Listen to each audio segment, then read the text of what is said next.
It's February 17th, 2020, and it's time to review 5 of the most outrageous, infuriating, or just plain baffling things that have happened lately. It's your Facepalm 5. Let's count them up.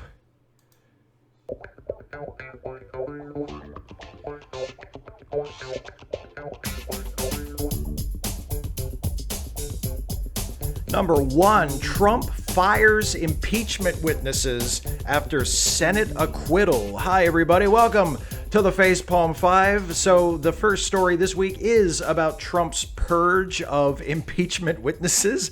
And as many of you have probably heard by now, Gordon Sondland and Lieutenant Colonel Alexander Vindman have both been fired from their positions in the Trump administration following Trump's acquittal by Senate Republicans on articles of impeachment. Both Sondland and Vindman offered testimony to House committees which confirmed that Trump had pressured the government of Ukraine to announce an investigation into his political rival Joe Biden. Democrats have denounced the firings as political retaliation, typical of the sort seen in authoritarian countries.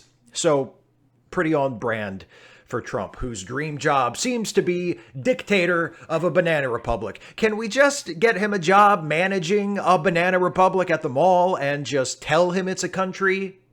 That'd solve a lot of our immediate problems because, Pence would follow him over as assistant manager. I'm just tossing it out there.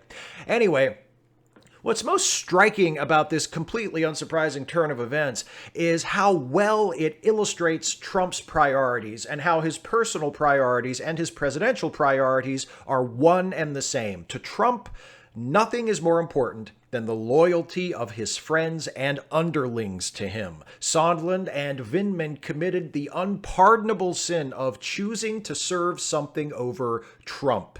And their betrayal must have stung even more for the fact that the thing they chose to serve was Trump's arch nemesis, the truth. Vindman is a career military man who worked for the National Security Council. He was doing his job the way we would hope anyone in his position would. But Sondland, he was a Trump guy through and through before this. He was ambassador to the European Union, a post for which he was totally unqualified, a post he was appointed to after making a $1 million donation to Trump's inauguration fund. Sondland never should have had his job in the first place, and yet, when the time came, he did what no Republican senators, save one, had the guts to do. He stood up to Trump. He told the truth, and he paid the price, because if there are rules in the Trump White House, one of them is surely you cannot tell the truth and continue to work here. And by the way, not only were Sondland and Lieutenant Colonel Vindman fired, Vindman's twin brother Yevgeny was also fired. Yevgeny Vindman was also working for the National Security Council as a lawyer and ethics expert. He did not testify during the impeachment hearings. He, so far as I can tell, had nothing to do with the impeachment investigation other than being the brother of Alexander Vindman. Number 2, Republicans pretend to be outraged over actions of Romney and Pelosi. So the delusional commitment of Donald Trump's supporters has only intensified during or following his acquittal on articles of impeachment. Post-acquittal, the wrath of the cult of Trump has fallen on 2 people who made symbolic gestures of protest against Trump: Senator Mitt Romney and Speaker of the House Nancy Pelosi.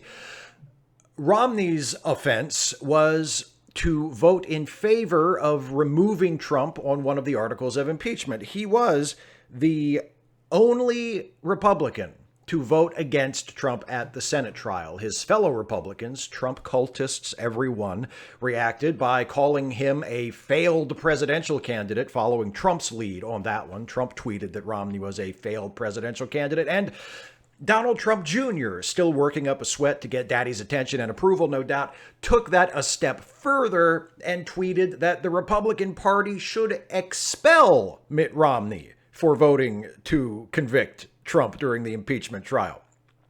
Phil Lyman, a Republican member of the Utah House of Representatives, filed a resolution to censure Romney. Lyman explained to reporters that the resolution was meant, quote, to send a message that we want to have good relationships with President Trump and good relationships with the White House. So while the rest of the party is openly groveling for Trump's favor, the only Republican willing to stand up to him is Mitt Romney. The party of Lincoln. As bad as Romney's transgression was, Nancy Pelosi's was even worse, because what she did behind Trump's back. Literally, right behind his back. At the end of his bullshit State of the Union address, she picked up her printed copy of the speech and tore it in half. And right on cue, Trump's sniveling sycophants trampled each other to get in front of cameras and microphones to denounce Pelosi and, in some cases, to call for her arrest. Right-wingers like Charlie Kirk, Kurt Schlichter, and yes, Donald Trump Jr. accused Pelosi of violating the Presidential Records Act, because apparently they think the Presidential Records Act makes it illegal to tear up a personal copy of a speech that was already entered into the official record. Except, of course, that's not what they really think. They don't believe Pelosi violated the law, and they don't care whether she really did or not. They're pretending to care because they see it as a potentially fruitful line of attack. That's it. Their concern about upholding the law is totally performative and self-serving, as it has always been. It's just that their simpering devotion to Trump has made it more obvious than it was before. And speaking of the Presidential Records Act, you know who violates it routinely? That's right, President Trump. He's torn up official documents so often that in 2018, Politico reported on the federal records management officials whose jobs included taping documents Trump had destroyed back together so they could be sent to the National Archives as mandated by the Presidential Records Act. Where was the outrage of Charlie Kirk, Donald Trump Jr., and the others calling for Pelosi's head over Trump willfully destroying official documents that he was mandated by law to preserve? Well, that outrage wasn't there because it's not really there for Pelosi tearing up her copy of the speech either. It's pretended outrage. It's the trembling courtiers putting on what they hope will be a pleasing show for the emperor. Number 3. Limbaugh reprises homophobic rhetoric to attack Buttigieg. Last week, Presidential Medal of Freedom winner Rush Limbaugh took to his radio show and speculated that Democrats are worried about the recent surge in popularity of presidential candidate Pete Buttigieg, because if he were the nominee, he would be, and this is quoting Rush, a 37-year-old gay guy kissing his husband on stage next to Mr. Man Donald Trump. Can I just say how hilarious I find it that so many Republicans have convinced themselves that Donald Trump is somehow the pinnacle of masculinity? It's like when they look at him, they're actually seeing a Ben Garrison cartoon. Limbaugh also responded to an ad that mentions parents struggling to explain President Trump to their children by asking how parents were supposed to explain Buttigieg kissing his husband to their children. So, okay. Story time. As many of you know, because I have mentioned it before, when I was a teenager, I went through an insufferable young Republican phase. And I don't think there's any other kind of of young Republican than an insufferable one. But I went through a young Republican phase, and I was a fan of Rush Limbaugh. And in the late 80s and early 90s, Rush Limbaugh would tour the country doing these live shows called the Rush to Excellence Tour. And he released VHS tapes of these shows, of particular stops on these shows where they would record it like a fucking stand-up comedy special. And he would release it on home video. And I had them. And he said homophobic stuff on all of them, but on one of the tapes, and it is the first one, the 1989 version, I checked. I don't have the tapes anymore, but they're on YouTube, so I went ahead and checked to make sure I had my facts right. And in the 1989 Rush to Excellence video, he talks about a public service announcement that was airing in New York City around that time that was intended to stop the spread of HIV by encouraging people to use condoms. And this particular PSA featured two gay men. And Rush was just appalled that this PSA aired on broadcast TV, not even cable, but broadcast TV. And if you were a parent in New York City, your kid could see this, see these two gay men in a public service spot talking about using condoms. And Rush turned to his audience on the Rush to Excellence tour and said, incredulous, as though it were an unanswerable question, "What would you tell them?" Well, that was in 1989. That was over 30 years ago. In 30 years, he hasn't come up with a new talking point to explain why we should have a problem with gay people. It's still, what are parents supposed to tell their children? As though some people being shitty, small-minded parents is enough reason to discriminate against people based on their sexuality. And the thing is, he hasn't come up with a new talking point because he hasn't had to. To the people still listening to him, the old one still works. What are we supposed to tell our children? If I were a Republican parent of small children today, I'd be more worried about what I'm going to say to my kids in 15 or 20 years when they demand to know why I stood side by side with people like Rush Limbaugh and aided and abetted in the crimes of Donald Trump. What will you tell your children then? Number 4, federal prosecutors quit prior to sentencing of Roger Stone. Not everyone who refuses to go along with Trump as he continues to transform the executive branch into an instrument of his own corrupt authority is being fired. Some of them are resigning of their own accord. For example, all 4 federal prosecutors on the Roger Stone case. Stone, a longtime friend of Trump who worked on Trump's presidential campaign, was convicted last year of witness tampering and lying to Congress. His conviction was a result of the Mueller investigation, which according to Trump was a hoax that didn't find any evidence of any crimes related to him or his campaign. The federal prosecutors who handled Stone's case recommended that he be sentenced to between 7 and 10 years in prison. Later, a Justice Department official speaking anonymously to reporters called that recommendation, quote, extreme and excessive and disproportionate to Stone's offenses, and indicated that it would revise the recommendation to a lighter sentence. After that, all 4 prosecutors working on Stone's case notified the judge that they were leaving the case, and one of them resigned from the U.S. Attorney's Office altogether.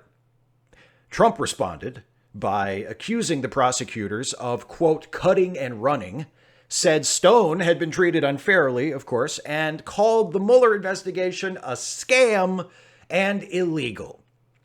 Just in case I need to say it, none of this is normal. Or at least none of it was normal prior to the Trump administration. Presidents publicly commenting on federal investigations and trials, particularly ones involving close associates, Justice Department officials not directly involved in the case, intervening to change sentencing recommendations, prosecutors resigning from cases during the sentencing phase, and in one case, quitting altogether. None of this is normal. These are things that happen when fascists, and make no mistake, however they think of themselves, Donald Trump and his allies are fascists, attempt to toss aside the rule of law and co-opt institutions for their own purposes. I admire those 4 prosecutors for doing what was right and for refusing to take part in a corrupt process designed only to further empower and protect Donald Trump.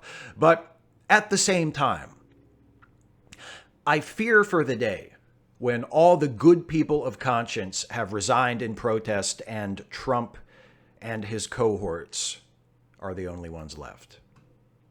Well, now it's time for the segment devoted to some of the other things Donald Trump has done recently to disgrace the presidency and embarrass and/or endanger the United States and the world.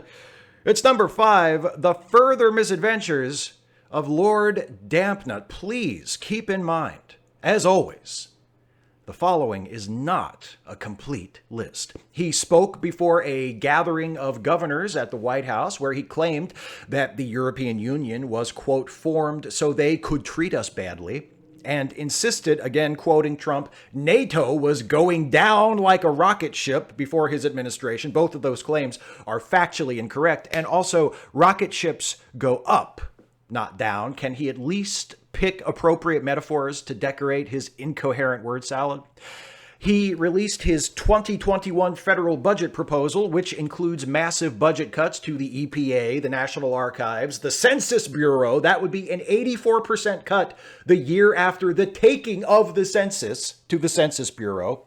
The Corporation for Public Broadcasting, the National Endowment for the Arts, the National Endowment for the Humanities, and the Public Service Loan Forgiveness Program. There would also be massive cuts in the Department of Education, the elimination of subsidized student loans, massive cuts to foreign aid, and, of course, massive cuts to social welfare programs. With Democrats in control of the House, very little of this will ever make it into the actual budget. This is just Trump reassuring his base that, hey, he's trying to kill the people they want him to kill. The Democrats just aren't letting him.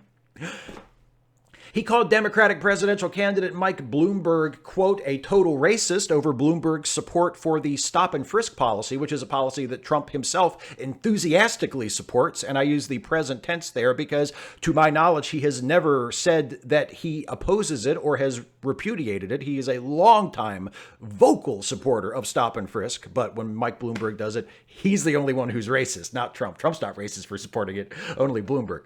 He publicly pressured the governor of New York, Andrew Cuomo, to drop investigations and lawsuits into him and his administration, tweeting before a meeting with Governor Cuomo, quote, New York must stop all of its unnecessary lawsuits and harassment, start cleaning itself up and lowering taxes, build relationships, but don't bring Fredo.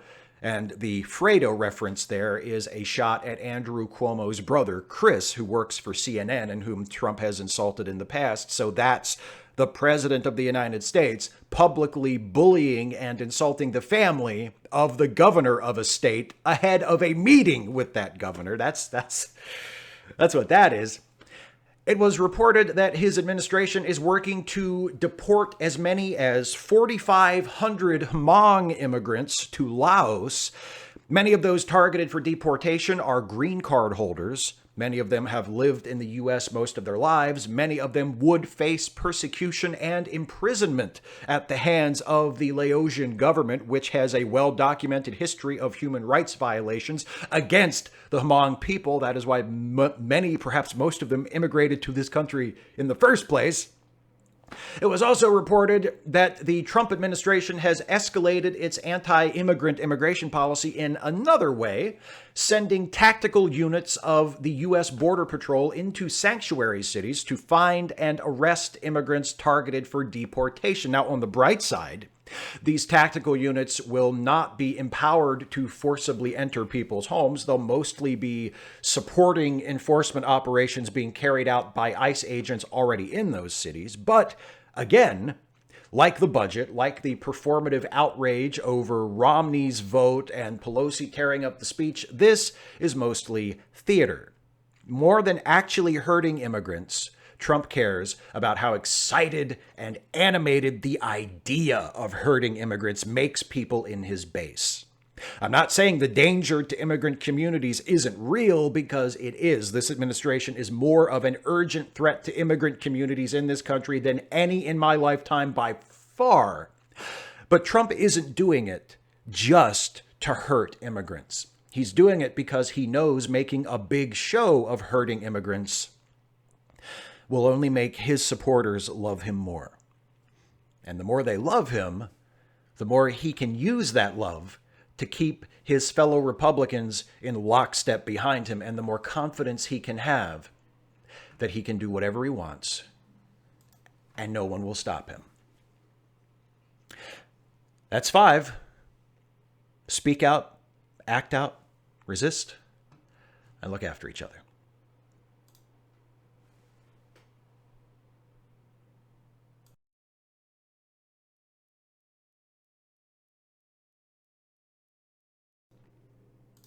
Okay, hi everybody. So that was the main show. So those of you who don't care about me talking to the chat or hanging out for the next half hour or so, if you just want to watch the proper Facepalm 5 part, you can stop watching now because this is going to be the post show and it's going to be a lot looser. But that was the official Facepalm 5 part. So you can stay and hang out with me and watch the rest of the show, or you can go do something else and I won't even know the difference because this is not a two-way thing. So anyway, thanks everybody for watching the show. Thank you for joining me. For those of you who are here live in the live chat, I really appreciate your support and you being here. Sorry that the stream didn't get posted until a few minutes before it went live. I was kind of rushing at the last minute to get everything set up and doing some other things.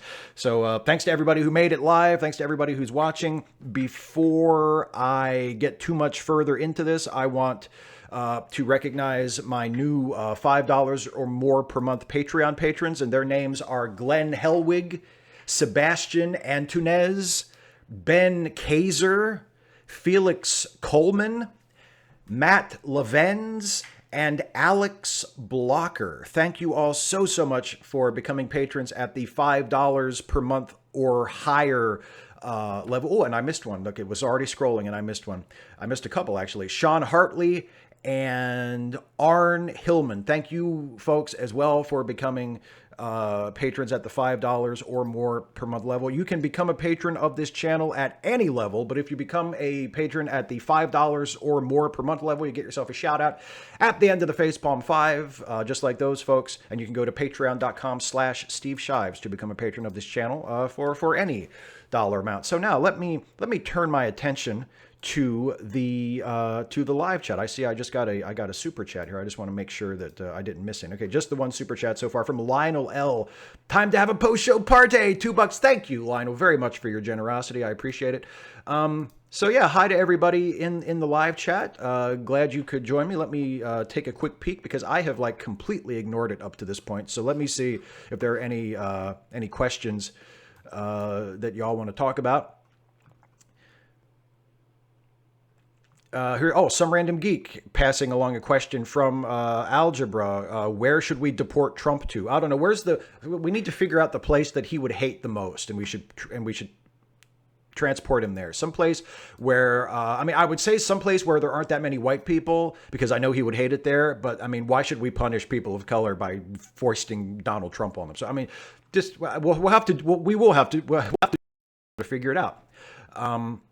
But someplace that I know he would hate. You know what? Or maybe we could just send him. Can we send him like to Antarctica? Just drop him off in Antarctica without a coat or any provisions. Can we do that? 255 AD says, have you ever been to the Hagerstown Water Park? No, I have not. I don't believe I have.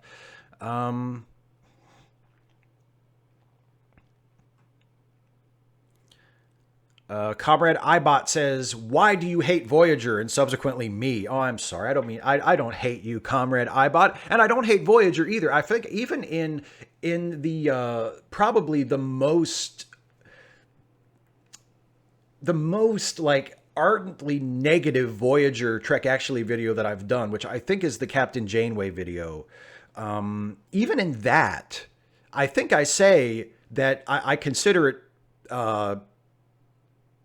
a perfectly acceptable Star Trek. It's not that I think Voyager is terrible most of the time. I just think it's just kind of underwhelming. I just think it's mediocre. You know, it has its moments. Like, it has moments. There are individual Voyager episodes that I think are fantastic. Most of them are just kind of, okay, it's whatever. And some of them are absolutely abysmal. But in general, I think it's my least favorite Trek series, but I don't hate it, and I certainly don't hold it against anyone who is like a huge fan of it.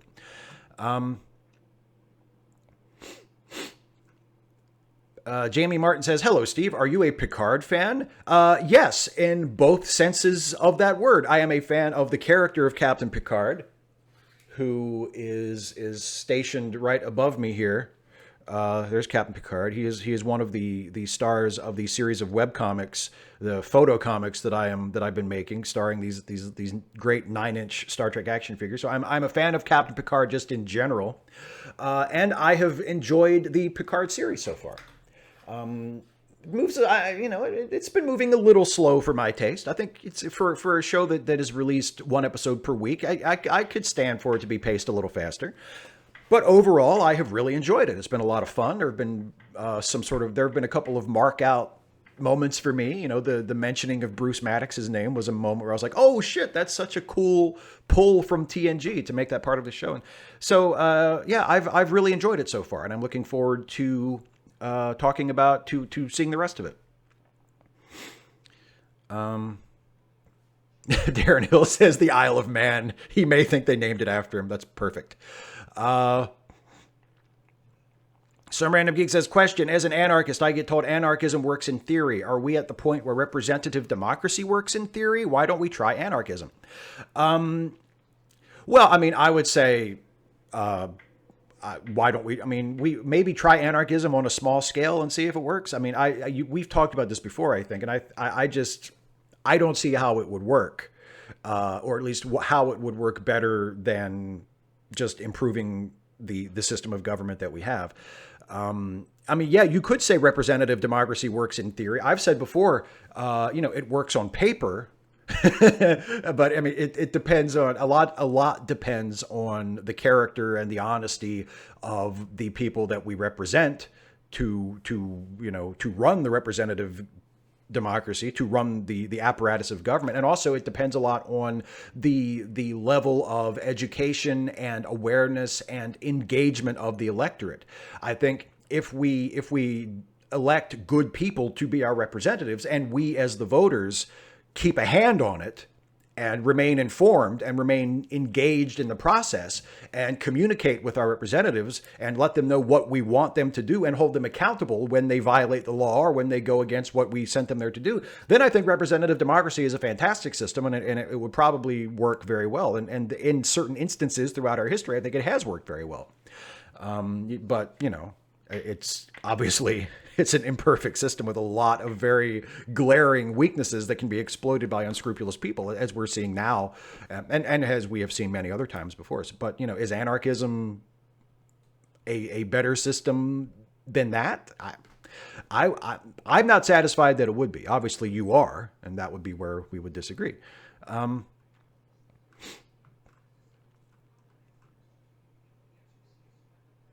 Winford Lee, with all the Oscar buzz, I was happy to see Parasite win Best Picture. Have you seen it yet? No, I have not seen it yet, but I do really want to see Parasite. I wanted to see it before it won Best Picture, but I haven't had a chance. Let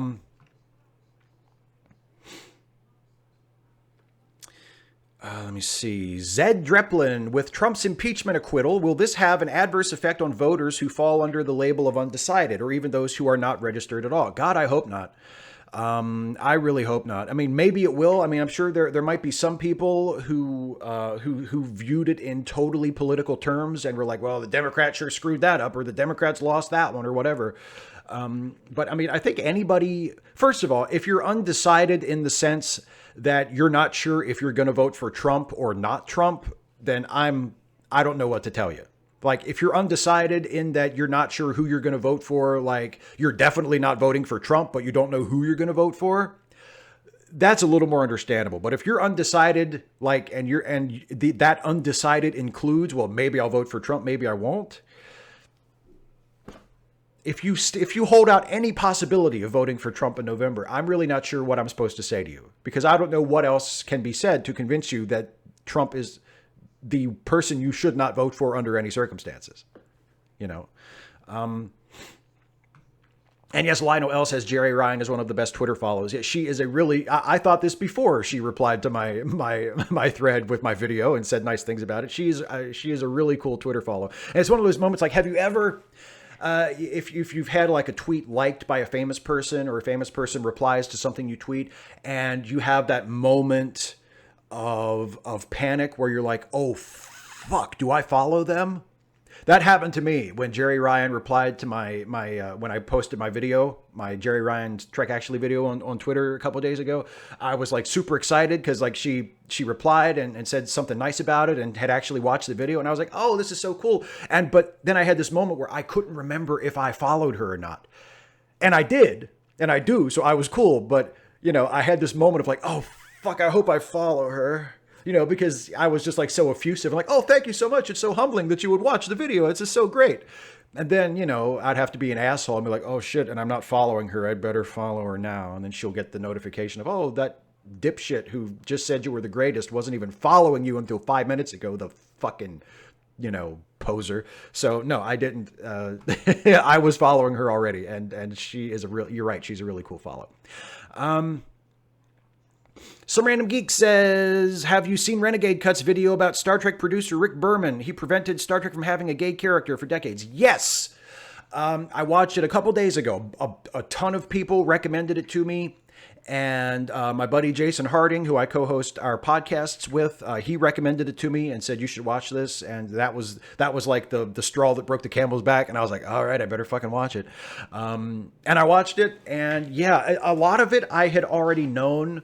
A lot of it I knew a little bit. Like, I knew that there had been resistance to adding a gay character to Star Trek from Berman or from the producers sort of in general, but I was not aware of how many attempts had been made to introduce a gay character and that they had been completely shut down by Berman. I wasn't aware of that, but I was aware generally that there was a lot of antipathy and reluctance to bring in gay characters, and I didn't know about that Berman was so frequently so shitty to women on the set and to female cast members. I knew a little bit of the Terry Farrell stuff because she talks about it in the What We Left Behind documentary about DS9, but there were other parts of it that I wasn't aware of. And yeah, I mean, Rick Berman is kind of a piece of shit, and it does seem to be the case that in the shows where he took more of a hands-on approach, those being Voyager and Enterprise, those shows tended to suffer creatively relative to DS9 and TNG. So I think it's a good thing for all of us that Rick Berman is no longer involved in Star Trek.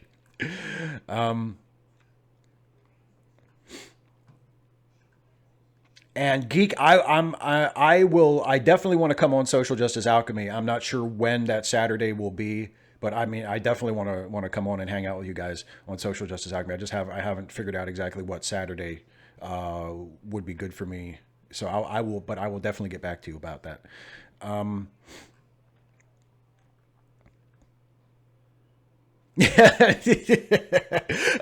Nerd Greg says maybe the U.S. should try representative democracy and not whatever it is we have now. That is a great question. It's like, well, who said that? Did Gandhi say that? I think someone asked Mohandas Gandhi, what do you think of Western democracy? And his answer was, I think it would be a lovely idea, which is like the best thing ever. Der Alta Trekkie says, how do we get all those right-wing idiots that are blabbering and bitching and moaning about how 2SJW everything has become to shut their mouths? I would say just ignore them as much as possible and encourage creators to keep making art as though those people don't exist and their opinions don't matter. Twilord, how was your day? My day is lovely, actually. My day was a little rushed right before this live stream started because I had neglected to do some things and I had to set up things in a hurry and set up the actual event for the live stream. But overall, today has been a wonderful day. I hope your day has been good as well.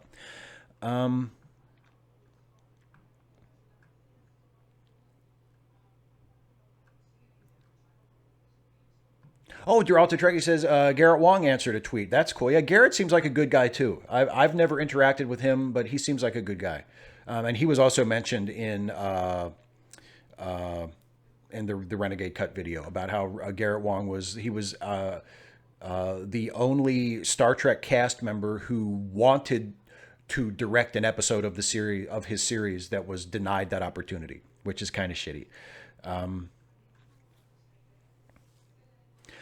Tita Mia, do you think Star Trek should make it canon for Detmer to be German so we finally have a character to complement the former enemy states gallery of Sulu and Chekhov? Yeah, I think that'd be great if they made it official that Kayla Detmer was German. That'd be terrific. 255 AD, do you think Trump will refuse to do debates? Thomas Smith suggested the other day, and I realized it's entirely plausible. I honestly would not be surprised. I don't expect it. Like, I expect there will probably be debates. But if Trump were to say, nope, I'm not doing it, I mean, that would not shock me. And the excuses that his supporters would make for why he's not a chicken shit would be very entertaining, I'm sure. I just got another super chat. Actually, yeah, I got one from Kyle Smiley. Thank you, Kyle. And I got one from Aaron O'Connell.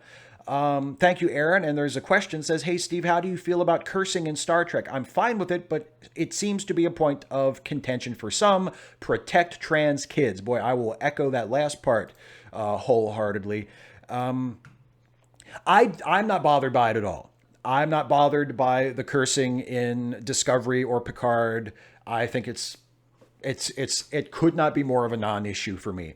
And as far as people saying, well, that's not Star Trek, I mean, I'm not terribly moved by those arguments. Like if your main problem with someone saying the F word in a Star Trek episode is, well, but they've never done that on Star Trek before, I don't find that a very persuasive argument, because there's lots of stuff that they've never done on Star Trek before, and some of it they could do and it would work, and some of it they could do and it wouldn't work. And a lot of it, you wouldn't know which would be which until they tried it. I don't have a problem with the cursing. There are ratings on the episodes. If the show comes on and the little box up in the corner, at least here in the United States, that's the way it works. I don't know what the ratings are like in other countries, but here in the United States, there's a ratings system, and if it comes up TVMA, then you know that it has mature content and it's probably not appropriate for kids. There's probably cursing or like a high level of violence or graphic sexuality or something else that maybe a parent wouldn't want their kids to see. So it's not like you're not being warned. Like if you don't want your kid to hear someone say the F word on TV, and well, if you see TVMA, then just don't let them watch it. And your kid can watch Picard in a few years when they're ready for it. And in the meantime, if you say, well, it sucks, I can't watch Star Trek with my kid, I mean, I'm sympathetic to that. Lucky for you, there's like 50 years of Star Trek, most of which is completely family friendly that you can watch with your kid instead while they're maturing to the level where they can handle hearing the F word on TV. So I'm honestly I'm not bothered by it personally, and I'm not all that sympathetic to arguments against it. Oh, another super chat from Kyle Smiley. Thank you very much, Kyle. I appreciate it.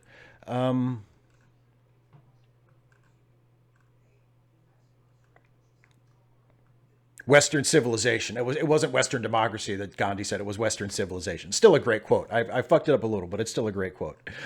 Let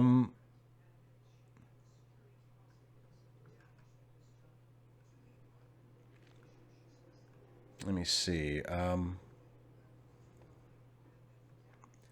Twilord says, how much would it cost to get you to do top 10 Voyager episodes list? I could see myself doing that maybe for a not actually Trek actually. I mean, I haven't really been doing like list videos for Trek actually. But I mean, if I'm looking for an idea for a not actually Trek actually, I mean, a top 10 favorite Voyager episodes might be a fun one to do. I mean, you wouldn't have to pay me for it. If I wanted to do it, I could do it. It wouldn't be a problem. I'm not saying I could pick 10 Voyager episodes that I like well enough to put them in a top 10 list. Benjamin Fife says, if you could appoint any fictional character to the presidency, who would it be and why? Oh, man. Any fictional character to the presidency, who would it be and why? I mean, part of me wants to say Captain Picard, and part of me wants to say Captain Sisko, because I feel like they both have certain strengths that would do well in our present moment. Picard has the intellect and the dignity and the sort of gravitas that could return respect to the office. And Sisko has all of those things in different ways, but he also has the ability to say, oh, fuck this and fuck you, and just, do whatever needs to be done.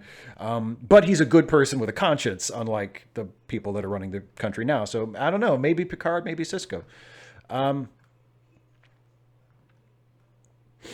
Deralta Trekkie, did I see that wrong, or was the weathercock on the Romulan planet looking very much like Terok Nor? I didn't notice that. I don't know. I'll have to go back and look at that again. I didn't notice that. Darren Hill says, if we had ranked choice voting, how do you think it would affect the parties? I think it might be more possible for non-establishment candidates to break through, which I think would be a good thing. There might not be as much controversy about someone like, say, Bernie Sanders, who is perceived as being a party outsider and like a non-establishment type person. If there were ranked choice voting, that it was, people were able to vote, choice 1, choice 2, choice 3. So whoever won would have a definitive majority of votes instead of just the largest plurality. I think that might help less known or less mainstream candidates, break through a little easier. I got some more super chats here. This first one is from John Gingras, who says, here's Kyle Smiley's question. I guess Kyle has been having trouble getting a question. And will you do a video on if you think the EMH is a person or not? The EMH is one of my favorite characters, and I feel like he never gets love in this candidate. I might do a video about the EMH. To answer the question that you're asking, yes, I do think he's a person. I think Star Trek is meaning for us to think of him as a person. I think it's not something that is left all that open. I feel like we're meant to be on the Doctor's side, and we're meant to think he is a person. So, that's what I think. That's my reading of his character. And yeah, I think I would totally do a video about the Doctor at some point. He's one of the best characters on Voyager for sure. And I got another super chat from Comrade Ibot. Thank you, Comrade Ibot, that just says, hey, Comrade Shives, much love from PDX. Well, thank you very much. I really appreciate that, and I appreciate the generosity. Let me see. Other people talking about how great Garrett Wong is. He seems like a really nice guy.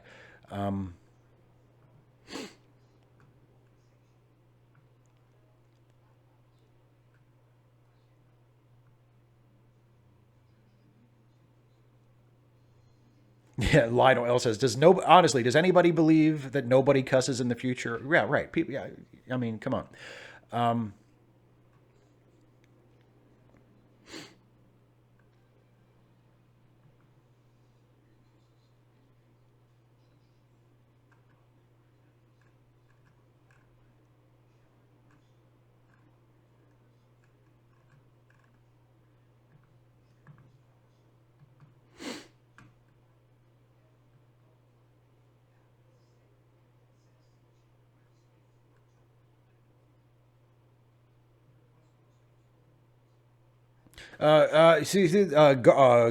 Gargamel Gold says Star Trek is meant to be family friendly, so having the F word would be a bit of a problem. But if the people, that seems like kind of if the people making the Star Trek show don't want it to be family friendly, then in what sense is Star Trek, like, who decided that Star Trek was meant to be family friendly? In the sense that every Star Trek production ever is going to be family friendly. I don't think anybody ever made that edict, or if they did, I don't see why the producers of current Star Trek shows should be bound by that if their network or their distributor, CBS All Access in this case, is willing to let them do what they want. Like, that statement, Star Trek is meant to be family friendly, that doesn't mean anything to me. I don't think that's true.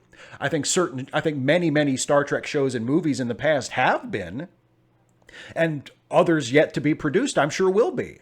But that doesn't mean that the producers of Discovery or Picard are somehow doing something wrong or violating some principle, essential to Star Trek if they make an episode that has the word fuck in it or has some sex in it or something. I reject that premise. I reject the premise that Star Trek is meant to be family friendly to the point that every single Star Trek show has to be TV PG. I got a couple more super chats here. This is an interesting one from Robert F. Joman. Thank you for the super chat, Robert. Are exocomps people too? That's a good question. I don't know if they would be people in the sense, like in the same sense as someone like the EMH or Data would be, but I think that episode of Star Trek with the exocomps makes a very persuasive case that they should be treated as living creatures and not as disposable tools. I mean, I think that's a very important part of that episode. Whether or not they are people, I don't know. But just because something isn't a person doesn't mean that it doesn't deserve to have rights and be respected. I wouldn't. I think in most, if not all cases, you would say that animals are not people in the same sense that human beings are, but animals, I think, still have rights and still deserve to be treated, according to a certain standard. I think exocomps would be comparable. Super chat from Lionel L. Thank you for the generosity, Lionel. With Picard, isn't it really the EMX hologram now? Yeah, I guess so. Yeah, because I mean, yeah, I guess it would be, or the the emergency medical something. I mean, you would think the EMH, if they really banned synths, you would think the EMH, as we saw it on Voyager, would that sort of thing would no longer be allowed, right? Unless they've drawn some distinction between, like androids are synths, but sentient holograms aren't, like maybe they can build in safety features more easily or something. I don't know. It's an interesting question. And Kyle Smiley also asks in a super chat, thank you again for the generosity, Kyle. I wonder what happens to the EMH in Picard. That's right. That's a good, how are sentient holograms covered in the ban on synths in Picard as a result of the attack on Mars? Like how are they treated under that law? It's an interesting question. Comrade Ibot says, so the prospect of an R-rated Star Trek would be appealing? I mean, I'll put it this way. It depends on the story. I would not say no. If I were a producer and someone came to me with a pitch for a Star Trek series or a Star Trek movie, I would not pass on that pitch based on the fact that it would be R-rated. Like, that would not factor into my decision making. If I thought it could be a good story, if I thought it could be a good show, then I would want to pursue it, whether it would be rated R or rated TVMA or not. Like, that would not enter into my thinking at all. I don't think that's all that important. Unless for some reason I had some mandate or I had some reason why I had a goal of saying, well, I want to get a family friendly Star Trek show in production. You know what I mean? And you came to me with an R-rated premise and I said, no, let's not do that right now. Let's do something else. And, if I had some, pre-existing goal to not do something R-rated, then fine. But, I would not turn it away because it was R-rated. At the same time, I wouldn't approve it just because it was R-rated. Like, it would have to be good. If it's good, I would want to do it. If it's not good, no matter what it would be rated, I wouldn't want to do it. And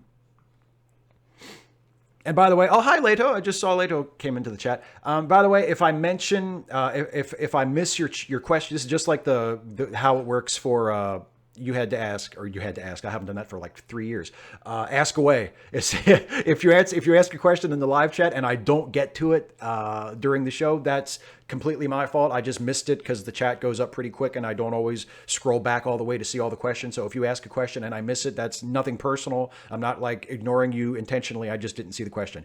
Another super chat from Kyle Smiley. Thank you again, Kyle. Did Janeway align with the new Federation in Picard?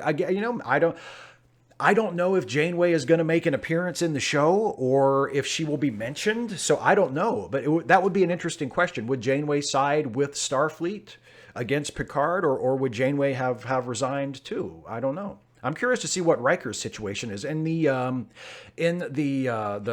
trailer that we see those little snippets of Riker's scenes, he's not in uniform and he looks like he's at home, not on a starship. So he seems to be out of Starfleet as well. I wonder if Riker left Starfleet for similar reasons to Picard. Maybe he resigned in solidarity, or maybe he left on his own, but for similar reasons, because he was disgusted with the way things were going. I don't know, but it's interesting to speculate. Another super chat from Siamik Yamin Afshar. Sorry, I had to squint to see the type because my eyes are going bad. Star Trek always dealt with adult issues, including rape. Yeah, thank you for the super chat. And yeah, that's a great point. Star Trek has always dealt with adult issues. And so is it really that much of a stretch for a Star Trek show to have a little salty language every once in a while? And right below, a man of sand says Remek's entire body exploded, right? Moonface Martin 88 says, my issue isn't the cursing, but I want it well written. If we didn't see it before, it should take a real shit show to have people drop F-bombs. I mean, I agree that it should be well written, but I don't like, I think we all know the reason we haven't seen it before. It's because of network standards and practices. And, like people, they felt like cursing would make it inaccessible to the audience.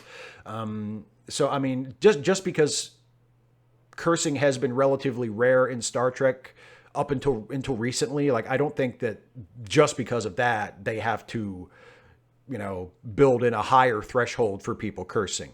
I know Captain Kirk in Star Trek 4 says, oh, people nowadays, nobody listens to anybody unless they swear every other word. So that's kind of taken as a standard, but that wouldn't stop me from, if I felt like it was appropriate for a character to swear, I would say it. Another one from Kyle Smiley. Thank you again, Kyle. What would Archer think of the Federation and Picard? I mean, knowing what we know of Archer and knowing how idealistic he was and how integral he was to the founding of the Federation, or the founding of the precursor to the Federation, I think he would probably be disappointed to see the Federation and Starfleet doing the things that they have done so far in Picard. I think he would probably side with Picard on that. Another question here from 255 AD. Do you think it's okay for the police to visit you at work and give you a warning about bigoted transphobic tweets? A UK guy sued the cops and won over that. I mean, I'm not given to have very much sympathy with people who post, transphobic or homophobic or, bigoted tweets. So, I mean, is it okay for the police to, I mean, I'm completely okay with bigots being embarrassed at work. So I really don't have a problem with that. I mean, I guess you could make the argument that it's authoritarian on the part of the police. And I'm a little sympathetic to that. But in general, I mean, if a bigoted person gets embarrassed at work because they said something bigoted in public, like, I don't feel sorry for that person. Twilord says, do you think it was intentional that the ethnic backgrounds of the major human characters of DS9 were all firmly of historically fucked by European imperialism ethnic backgrounds? Maybe it could, knowing the amount of thought that went into DS9, I think it's entirely possible. I don't know for sure if it was or not, but I think it's entirely possible. Another super chat from Kyle. Thanks again. What do you think of Tarantino Trek? I mean, it doesn't exist and it may never exist. So I don't know if it would be any good or not, but I would totally have gone to see it. I mean, I think Quentin Tarantino is a big Star Trek fan, especially the original series. And he was a big fan of the J.J. Abrams movies. And Tarantino is a tremendously talented director and writer. So I would be very curious to see what he would do with Star Trek. I don't know if it would definitely be good or definitely be bad. I would be very, very interested to see it because I think Tarantino is a terrific filmmaker and he could make a really, really terrific Star Trek movie, I think.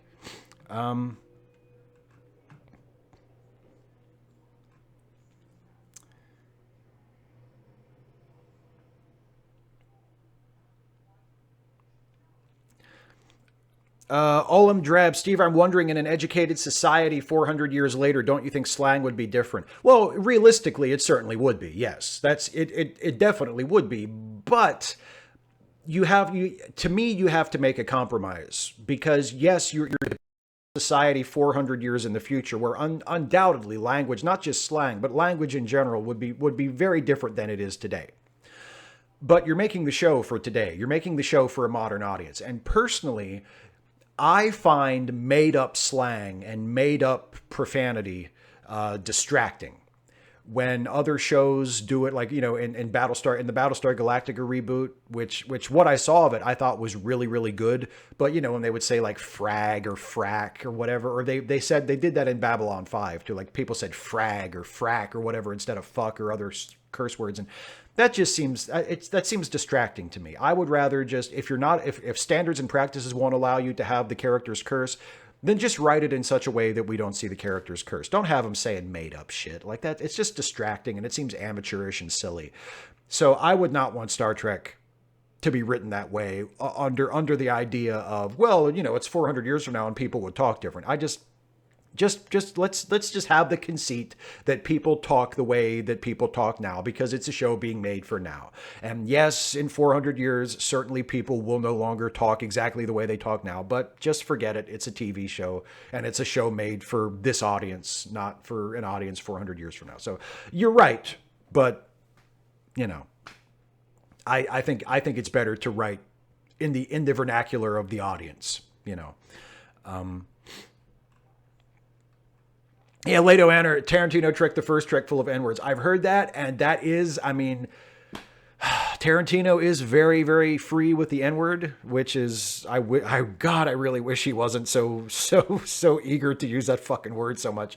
Yeah, there's always the possibility that if he wrote a Star Trek movie, it would be the first Star Trek. It wouldn't be the first Star Trek to feature the N-word. The N-word was said in Deep Space Nine.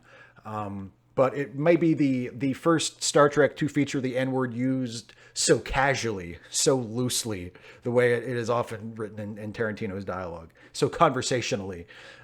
So yeah, that would be something to like, oh no, Quentin, please just don't have people throwing the N-word around like, you know, like it's a Pulp Fiction movie. Another super chat from Kyle. Thank you again, Kyle, for your generosity. And this one just says, thanks for the content. Happy to support you.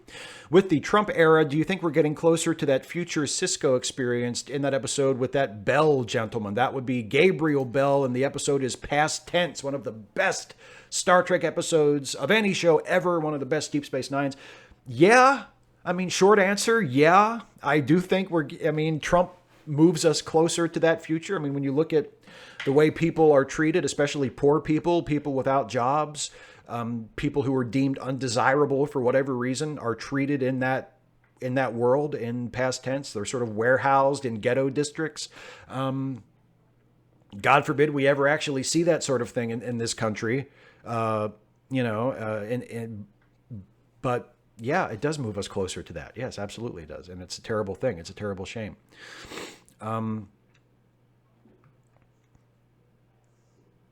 Moonface Martin says, what about Beastie Boys and classical music and Calvin Trek? See, I thought the reference to classical music was really funny. I thought that was a good joke when they mentioned, they talked about something that to us would be like modern day pop music. And they referred to it as classical music. I thought that was a really funny joke. And I didn't mind the use of the Beastie Boys songs in those movies. In fact, because they used them in all three movies, I felt it created a nice little through line to tie the three of them together.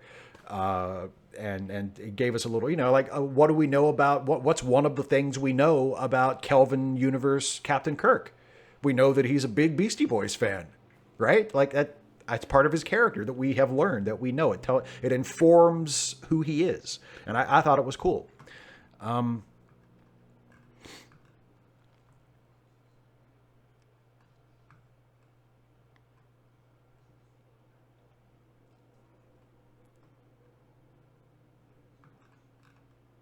A super chat from Gargamel Gold. Thank you for your generosity, Gargamel Gold. Last and first man, Alex Kurtzman destroyed the Federation and every ideal it stands for so that he could make a point about Trump being a racist monster. You understand that the Federation doesn't actually exist. Like, the Federation is a fake place. The Federation is an imaginary place. The Federation only exists as a metaphor for modern society. Particularly, I think in most interpretations, you would say the Federation is a stand-in for the United States. And if you want to make Star Trek relevant to the current culture, to the current historical moment, it's not the worst idea in the world to present the Federation as not a perfect utopia, but as a society that is utopian in many ways, but still fails to live up to its ideals in certain moments. Because that's a lot closer to how the United States is. The United States is a country that thinks of itself as a utopian country, that thinks of itself as a shining city on the hill, that thinks of itself as a beacon of democracy and human rights, and very, very often is anything but that. So if you're going to make a TV show that you want to be politically relevant, and Star Trek has always aspired to be politically relevant, you're going to make a show that you want to be politically relevant to people in 2020 and predominant to first and foremost an American audience, because that's the main direction that the show is being aimed, or at the very least an English-speaking Western audience, because that's the reference point that the show is made from.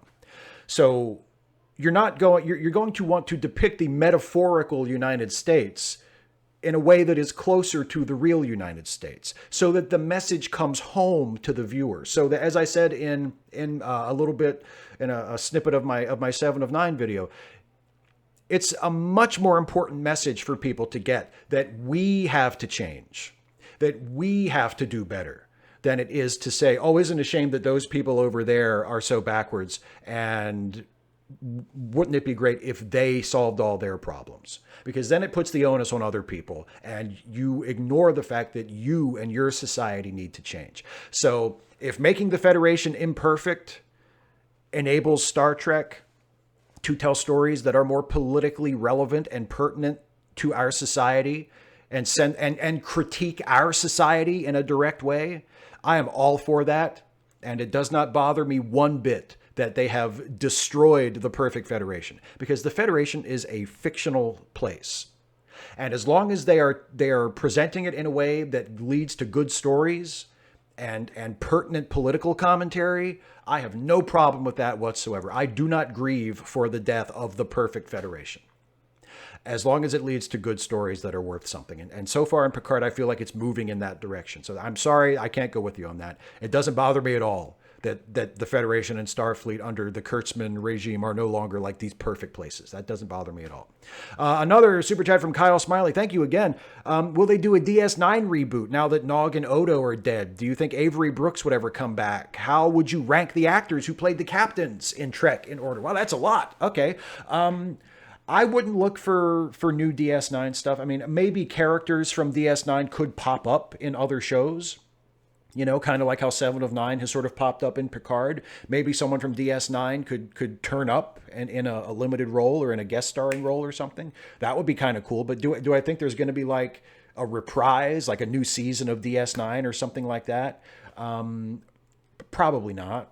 You know, and not just because Rene Auberjonois and Aaron Eisenberg are dead, but I just don't think that's in the cards. I just don't think they're going to do that. I think Avery Brooks might, if the money was right, you know, and if he was up to it. I'm not sure how Avery's health is right now, but I don't think he's ever said absolutely not, I'm never doing that. And as for the actors who played the captains, okay. In terms of how good of an actor they are, I would go Patrick Stewart, Avery Brooks, Kate Mulgrew, and let me see, Bakula, because maybe I'll put Bakula ahead of Mulgrew. I don't know. They both had so little to work with in terms of script. I'll go Mulgrew, Bakula. Who else do I have?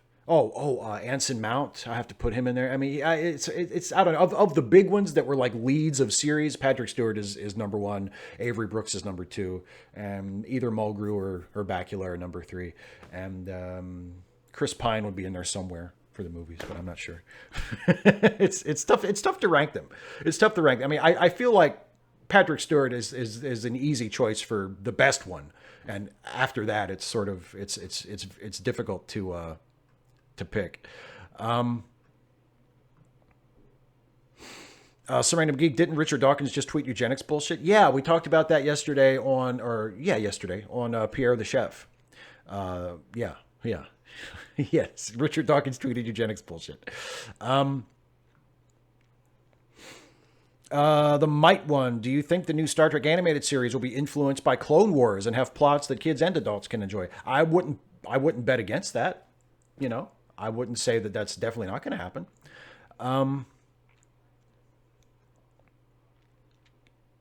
Some Random Geek says, with cuts to Medicare, Medicaid, SNAP, and disabled funds like SSI, don't many people view homeless and disabled folks as undesirables anyway? Yes, and one of the names we give to that group of people who view homeless and disabled folks that way is Republicans.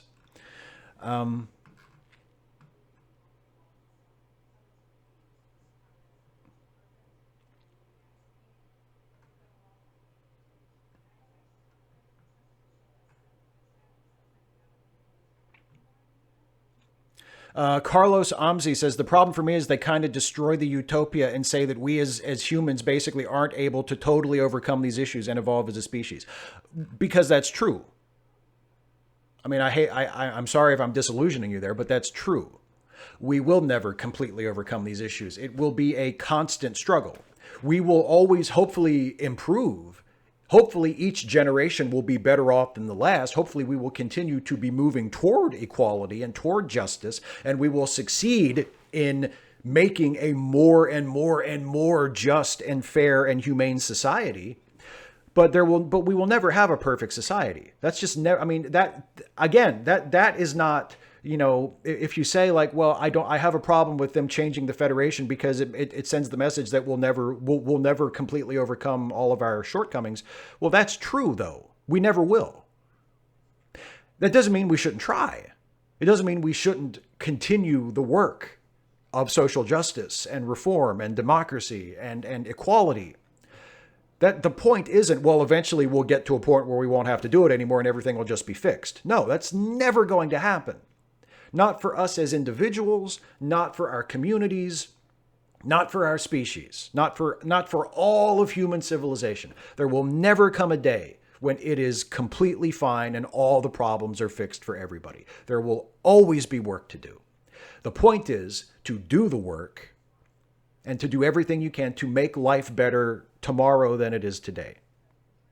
And that to me is the message of Star Trek. It's not, well, eventually we'll get to a point and everything will be fine and we won't have to worry about it. That I've never thought that was supposed to be the message. The message is that we can improve ourselves to the point where these problems that we face today are no longer destroying people's lives and are no longer so bad that people, have their lifespans cut short and their quality of life diminished and their opportunities shortened because of racism and sexism. And as Roddenberry himself said, if we can get past a lot of these issues, our horizons for achievement become far, far greater.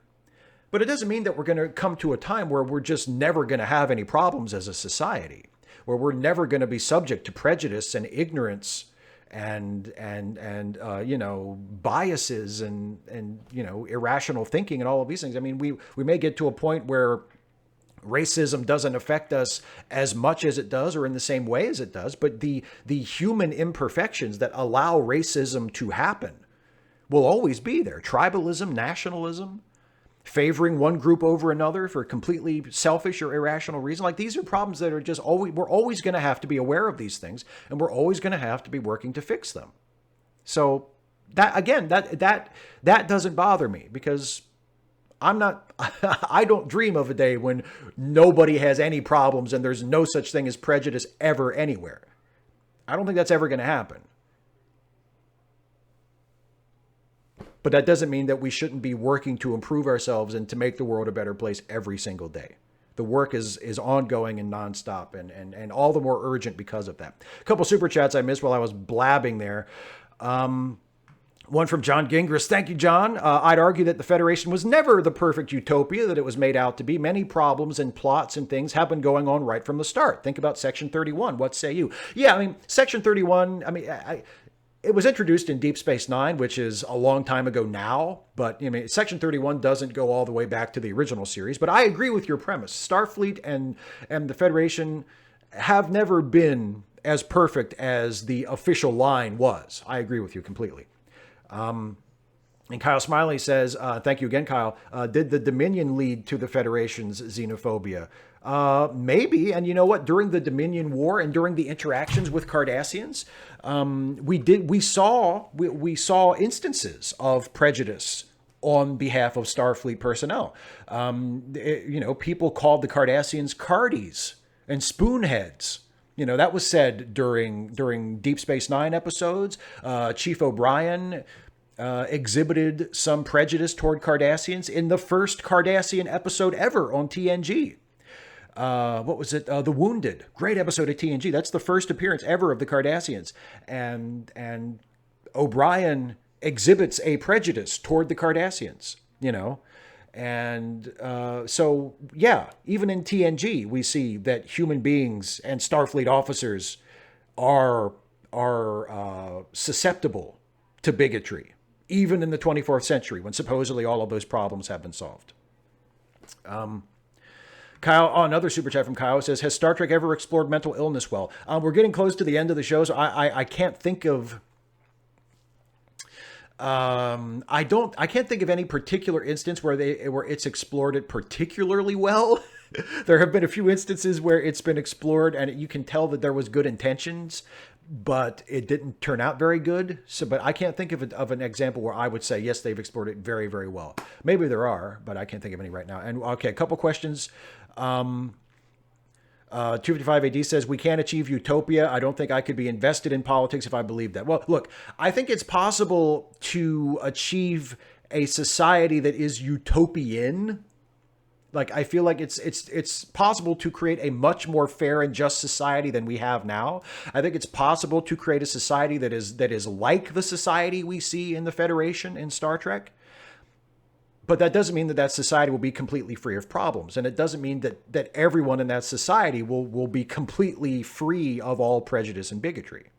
I don't think that's ever going to happen. Doesn't mean that we can't make vast improvements to the society that we have now. Doesn't mean that we should be happy with the way things are now and we shouldn't try to fix things or improve things. Absolutely we should. We must. We absolutely must. But I don't think we should be aiming towards some point in the future where we will be able to say, we fixed all the problems. I just don't think that's ever going to happen. So in that sense, I don't think we'll ever achieve a utopia. But can we continue to do work to combat and reduce racial prejudice and racial inequalities and wealth inequality and gender inequality and inequality and persecution of trans people and gay people and everybody on the basis of their gender identity and sexuality and color of their skin and national identity and religious identity and all of these other factors that people are wrongly and unjustly persecuted and discriminated against? Yes, we have to fight all of that. We have to be willing to recognize that these problems still exist and still affect people's lives, and that none of that is over. None of that is a fixed problem. And will we get to a point someday where maybe those problems are largely fixed? Yeah, maybe, hopefully. But will we ever get to a point where they are completely gone and where the mental and emotional and intellectual conditions in our minds that allow them to happen in the first place are completely gone? Probably not. Like, I'm going to wrap up the show. Like, I hate to end the show on a down note for some of you, but to me, that's just common sense. Like, we're never going to get to that point where everything is perfect. It doesn't mean we shouldn't try. In fact, the need for continual improvement, to me, is the reason to keep doing it, because we can always make things better for people. And we have to keep working toward that. All right, so I want to remind everybody, and I'm going to wrap it up now. So if any of you ask questions that I didn't get to, I apologize for missing your question, but I'm going to end the show. I want to remind everybody of the charity links that are in the description of this video. Some of our friends who need a little bit of a helping hand have GoFundMes and crowdfunding campaigns set up, or in some cases just links to their PayPals where they can accept direct donations. If you can help out any of them, please do so. And if you can't afford to give money, then think about sharing them on your social media and spreading the word, because they're all good folks and they need a helping hand. And it's important that we do as much as we can to help them out. I also want to credit the music used in this episode at the beginning. It's Proto Funk by Kevin MacLeod. Kevin does amazing royalty-free music at Incompetech.com. He is the YouTuber's best friend when it comes to royalty-free music. So thank you, Kevin, for writing the song and allowing us all to use it royalty-free with just a credit. Can you believe that? Also, I mentioned the Patreon page earlier on.